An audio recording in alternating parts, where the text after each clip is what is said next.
Hello guys, आज मैं बना रही हूँ बर्मा त्रोई की सब्ज़ी जो बहुत ही टेस्टी बनके तैयार होगी। आसान से तरीके से होगी। अब मैंने ली त्रोई। इसके लिए हम छोटी वाली त्रोई ही लेंगे। इसे हम भर के बनाएंगे तो छोटी वाली त्रोई का ही यूज़ करेंगे। और अब मैं त्रोई के लिए लिया प्याज, लहसुन, अदरक का एक टुकड़ा और हरी मिर्ची ली। अब मैं त्रोई की स्किन निकालूंगी। इसको छीलना नहीं, इसकी ऊपर ऊपर की स्किन ही निकालना। जे एक चाकू की सहायता से बहुत आसानी से निकल जाती है और ये रेसिपी बहुत ही टेस्टी बनके तैयार होती है। आप अगर मेरे तरीके से बनाओगे तो आपकी भी सब्ज़ी बहुत ही टेस्टी बनके तैयार होगी।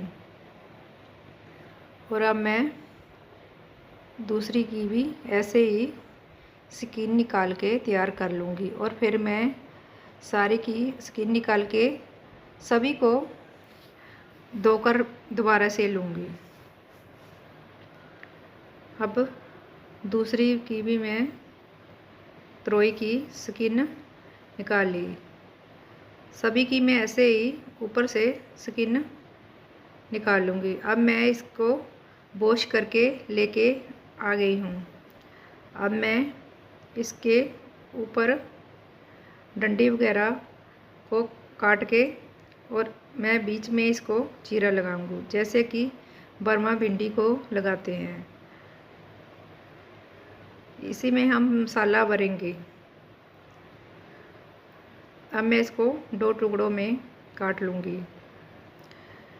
ये रेसिपी बनाने के लिए आप छोटी वाली त्रोई ही लेना, इसी से ये रेसिपी बनती है। मोटी वाली त्रोई मत लेना।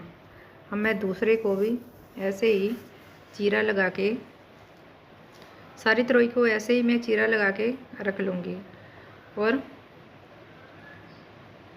सभी को मैंने ऐसे चीरा लगा के रख लिया। कुछ तो मैंने काट दी और कुछ मैंने ऐसे ही रहने दी। और अब मैं मिक्सी में लूँगी प्याज। इसका मैं सभी का पेस्ट बना के तैयार करूँगी। सभी प्याज थोड़ा इसमें ज़्यादा ही डलेगा। सभी प्याज़ों को मैं बीच में काट के मिक्सी में रख लूँगी। अब मैं इसमें डालूँगी हरी मिर्ची को भी और उसके भी टुकड़े करके मिक्सी में डालूँगी। और लहसुन को भी मैं साथ में डालूँगी और अदरक को भी। इसका मैं बनाऊँगी पेस्ट। अब मैंने एक कढ़ाई में थोड़ा सा तेल लिया, थोड़ा सा तेल ही लेना। इसमें डालूँगी मैं खड़ा जीरा और डालूँगी इसमें थोड़ी सी एक चुटकी हींग की। हींग ज़रूर डालना, हींग से इसका टेस्ट बहुत ही अच्छा आता है। अब मैंने पेस्ट बनाकर जो रखा था प्याज और लहसुन मिर्ची का, वो मैं इसमें कढ़ाई में डाल दूँगी। जे मैं सरसों के तेल में बना रही हूँ। आप जैसे रिफाइंड ऑयल किसी और तेल में भी बना सकते हो। अब पकाने के बाद मैं इसमें डालूँगी स्वाद अनुसार नमक और लाल मिर्ची पाउडर, धनिया पाउडर और गरम मसाला। सभी मैं करूँगी थोड़ी देर, फिर से मैं कढ़ाई में चलाऊँगी मिक्स। और थोड़ा सा मैं इसमें डालूँगी आमचूर पाउडर। और अब मेरा मसाला पक के तैयार हो गया। अब मैं इसको एक प्लेट में निकाल के ठंडा करके रख लूँगी। अब मेरा मसाला पूरी तरह से ठंडा हो चुका है। अब मैं इसको सभी त्रोई में भरूँगी। आप इसको जैसे मैं हाथ से भर रही हूँ, हाथ से ही भरना। हाथ से ही अच्छी तरह से भरा जाता है। अगर आप चम्मच से भरेंगे तो इसमें दबा दबा कर मसाला नहीं भरा जाएगा और जल्दी निकल जाएगा। इसको हाथ से ही सभी में मसाला आप भर लीजिए।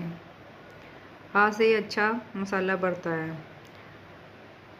और ये रेसिपी बहुत ही टेस्टी बनके तैयार होती है। अगर जो नहीं भी खाते वो भी इसे ज़रूर से खाएंगे। जो त्रोई खाने में आनाकानी करते हैं वो भी ज़रूर खाएंगे। ऐसे ही अगर आप भी भर के त्रोई की सब्ज़ी बनाएंगे। और आप बताना आपको हमारी रेसिपी कैसे लगती है। अच्छी लगे तो लाइक कमेंट शेयर ज़रूर करना। अब मैंने सारी त्रोई में मसाला भर लिया और दोबारा से कढ़ाई में उसी में तेल डाल दिया और मैं एक एक करके सभी तरोई को इसमें डाल दूंगी और इसे मैं ढक के ही पकाऊंगी। अब मैंने सारी तरोई डाल दी और मैंने एक ढक्कन से उसे ढक दिया। अब दोबारा से मैं फिर से इसे चलाऊंगी और दूसरी तरफ से मैं इसे पलटूंगी। अब सारी तरोई को मैं ऐसे ही दूसरी तरफ से पलट दूंगी ताकि दूसरी तरफ भी अच्छे से जे पक जाए। बहुत टेस्टी लगती है जे। आप इसे रोटी पराठा किसी के साथ भी खा सकते हो, सबके साथ जे टेस्टी लगती है। अब मैंने सभी को दूसरी तरफ भी पलट दिया। अब मैंने ढक के फिर इसे पकाया और फिर मैं इसे चेक करूंगी। अब मेरी सब्जी एक बार मैंने बीच में ही मैं भी इसको चलाया। अब भी ऐसे ही इसे ढक्कन उठा के चला के ही देखना, नहीं तो जल भी सकती है। अब मेरी सब्जी बनके तैयार होगी। अब मैं बनाऊंगी पराठा, त्रिकोण वाला पराठा बनाऊंगी। इसके लिए मैंने 3 पेड़े लिए और मैं इसे 3 रोटी बनाकर तैयार करूंगी। ये बहुत ही अच्छा लगता है सब्जी के साथ, बरमा तरोई के साथ और साथ में पराठा, एकदम बेस्ट, खाने में बहुत ही टेस्टी लगता है। अब मैंने तीनों रोटी बेल के तैयार कर लिया और तीनों में मैं लगाऊंगी घी और घी लगा के उस पर एक रोटी मैं हाथों से चिपका दूंगी और दूसरी पर भी मैं ऐसे ही घी लगाऊंगी और दूसरी रोटी को भी मैं ऊपर ऐसे ही चिपका दूंगी। सब्जी के साथ ये पराठा बहुत अच्छा लगता है। अब मैं इसको फोल्ड करूंगी और दोबारा से फिर फोल्ड करूंगी। 3 कोनों वाला मैं पराठा अब बना के तैयार कर दूँ। थोड़ी देर मैं इसे हाथों से दबाऊंगी और फिर इसमें चलाऊंगी बेलन। और आप भी मेरे तरीके से ऐसे ही तरोई की सब्ज़ी और पराठा बनाना और खाना और सबको खिलाना और मुझे भी बताना कि आपको मेरी रेसिपी कैसे लगी। अच्छी लगे तो लाइक कमेंट शेयर ज़रूर किया कीजिए, कमेंट भी ज़रूर किया कीजिए ताकि मुझे भी पता चले कि आपको मेरी सब्ज़ी और पराठा कैसा लगा। और अगर ना भी अच्छा लगे तो भी मुझे बताया करो कि कहाँ पे मैंने कोई गलती कर दी, तो वो भी मुझे बताया करो, तभी मुझे पता चलेगा कि मेरी इसमें क्या गलती है क्या नहीं है। तो ज़रूर से हमें मुझे कमेंट किया करो। अब मैं पराठे को भी ऐसे ही घी लगा के तैयार कर लूँगी। अगर आपको रेसिपी अच्छी ना लगे तो डिसलाइक भी आप कर सकते हो।